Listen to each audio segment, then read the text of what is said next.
Assalamualaikum warahmatullahi wabarakatuh.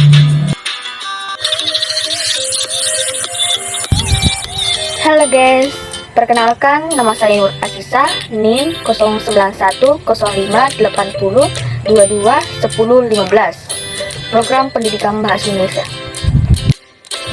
Baik, pada kesempatan ini saya akan memaparkan atau mempertanggungjawabkan hasil tugas individu dari mata kuliah Pembinaan dan Pengembangan Bahasa Indonesia.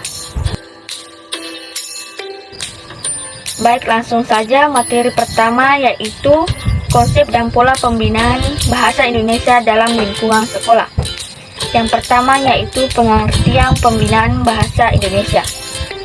Hasil perumusan bahasa Seminar Politik Bahasa Nasional pada tahun 1975 telah disebutkan bahwa pembinaan bahasa adalah usaha dan kegiatan yang ditujukan untuk memelihara dan mengembangkan bahasa Indonesia, bahasa daerah, dan pengajaran bahasa asing supaya dapat memenuhi fungsi dan kedudukannya.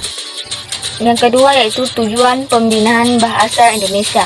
Ada 4 tujuan pembinaan bahasa Indonesia.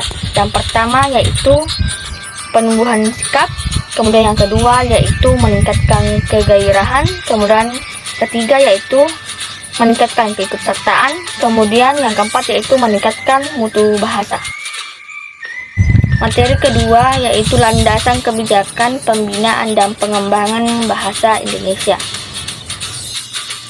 Landasan pertama yaitu menurut Undang-Undang Dasar 1945. Dalam Undang-Undang Nomor 24 Tahun 2009 tersebut, terutama Pasal 41 Ayat 1, 2, dan 3 merinci siapa yang wajib mengembangkan, membina, dan melindungi bahasa Indonesia. Ayat 1 berbunyi, pemerintah wajib mengembangkan, membina, dan melindungi bahasa dan sastra Indonesia agar memenuhi kedudukan dan fungsinya.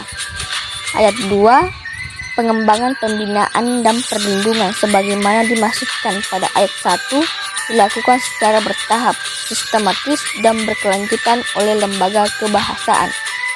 Ayat 3, ketentuan lebih lanjut pada pembinaan dan perlindungan sebagaimana maksud pada ayat 1 diatur peraturan pemerintah. Selanjutnya pasal 42 ayat 1, 2, 3 mengatur siapa yang bertanggung jawab mengembangkan dan membina bahasa daerah. Landasan kedua yaitu Sumpah Pemuda. Sumpah Pemuda yang ketiga yang berbunyi, kami putra dan putri Indonesia menjunjung bahasa persatuan bahasa Indonesia. Kemudian landasan yang ketiga yaitu Kongres Bahasa Indonesia 3. Kongres Bahasa Indonesia digelar di Jakarta pada tanggal 28 Oktober sampai 3 November 1978. Adapun pembahasan pada kongres tersebut yaitu yang pertama, fungsi bahasa Indonesia sebagai sarana pemersatu bangsa Indonesia dan sarana perhubungan antar daerah dan antar budaya di Indonesia. Kemudian, fungsi bahasa Indonesia sebagai sarana pemerintahan dan ketahanan nasional, sebagai unsur pendidikan dan pengajaran sebagai sarana pendukung pengembangan ilmu pengetahuan dan teknologi, dan sebagai sarana pembinaan dan pengembangan bahasa Indonesia. Materi selanjutnya yaitu pembinaan bahasa Indonesia dalam bidang Intek. Yang pertama yaitu penerapan bahasa Indonesia sebagai bahasa Intek. Kemudian dilanjut dengan peranan bahasa Indonesia dalam bidang Intek dan sarana yang dipergunakan dalam pengembangan bahasa Indonesia dalam bidang Intek. Next, materi berikutnya yaitu sasaran dan bahan pembinaan dan pengembangan bahasa Indonesia. Yang pertama yaitu sasaran pembinaan bahasa Indonesia. Bahasa Indonesia digunakan sebagai sarana dalam kegiatan manusia, seperti bidang kebudayaan, bidang dan teknologi, kebudayaan, ilmu dan teknologi berkembang sejalan dengan perkembangan zaman. Perkembangan kebudayaan. Setelah itu, luas wilayah pemakaian bahasa Indonesia yang tersebar di pulau di kepulauan yang secara geografis terpisahkan oleh laut memungkinkan terjadinya perubahan di tiap-tiap daerah. Oleh karena itu, perlu diadakan upaya pembinaan dan pengembangan yang berkesinambungan. Kemudian, peran pembinaan bahasa Indonesia.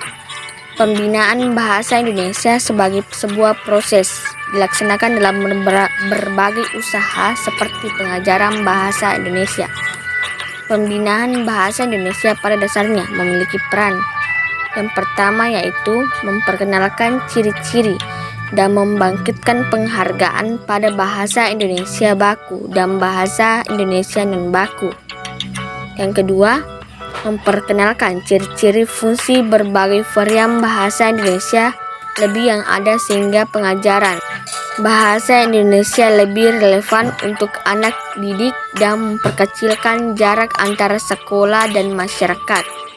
Yang ketiga, memandu siswa mempergunakan ciri bahasa yang tepat sesuai dengan fungsinya. Selanjutnya, hubungan bahasa dengan budaya. Hubungan bahasa dan budaya bahasa merupakan produk kebudayaan yang tidak bisa terpisahkan. Bahasa tidak ada bedanya dengan makhluk hidup yang lain, karena bahasa juga mengalami lahir, kecil, lalu berkembang menjadi dewasa dan sirna. Jadi, bahasa tidak statis seperti yang sering diasumsikan kebanyakan orang. Budaya merupakan sebuah kajian yang bersifat kompleks, abstrak, dan luas. Budaya disebut sebagai pola hidup yang menyeluruh. Unsur-unsur sosial budaya banyak tersebar dalam berbagai kegiatan sosial masyarakat. Dari penjelasan tersebut diperoleh kesimpulan bahwa budaya adalah suatu sistem pengetahuan yang meliputi sistem ide dan pikiran manusia dan merupakan cermin yang lengkap dan dari budaya. Next, interaksi antar bahasa dan budaya sosial. Terdapat berbagai macam interaksi yang sering terjadi antar bahasa dan budaya sosial, antara lain bahasa dan kearifan lokal. Bahasa digunakan sebagai sarana dalam mengungkapkan kearifan lokal. Selain sebagai sarana, bahasa juga digunakan sebagai media untuk mentransfer kearifan lokal yang sudah ada ke generasi berikutnya, yang menyebarkan kearifan lokal daerah tertentu ke daerah lain. Hal ini berdasarkan penelitian Mardikantoro 2013 yang mengungkapkan bahwa kearifan lokal dari suku Samin diungkapkan melalui bahasa Jawa. Adapun cara yang digunakan untuk mengungkapkan kearifan lokal secara lingual adalah dalam bentuk kata, kalimat, dan wacana. Kearifan lokal yang diungkapkan dalam bahasa Jawa meliputi A. Ajaran tentang hawa nafsu, B. Ajaran agar tidak berbuat jahat, C. Ajaran tentang larangan menyakiti orang lain, D. Ajaran tentang panutan hidup, E. Ajaran tentang memegang teguh ucapan, F. Ajaran tentang hukum karma, G. Ajaran tentang kejujuran, H. Ajaran tentang hal yang mustahil, I. Ajaran tentang hak milik dan istri, J. Ajaran tentang berbakti pada orang tua, K. Ajaran tentang melestarikan lingkungan, dan L adalah ajaran etika kerja.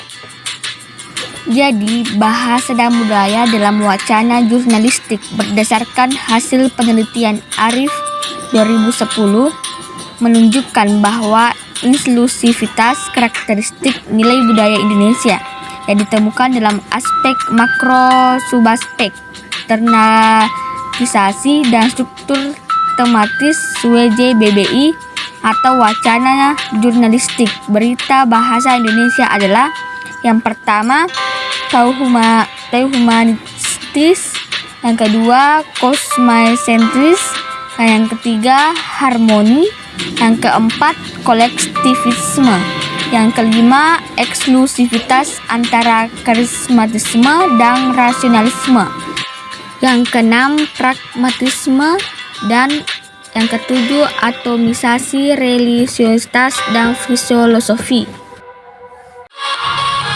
Itulah tadi pemaparan materi dari pembinaan dan pengembangan bahasa Indonesia. Cukup sekian dan terima kasih.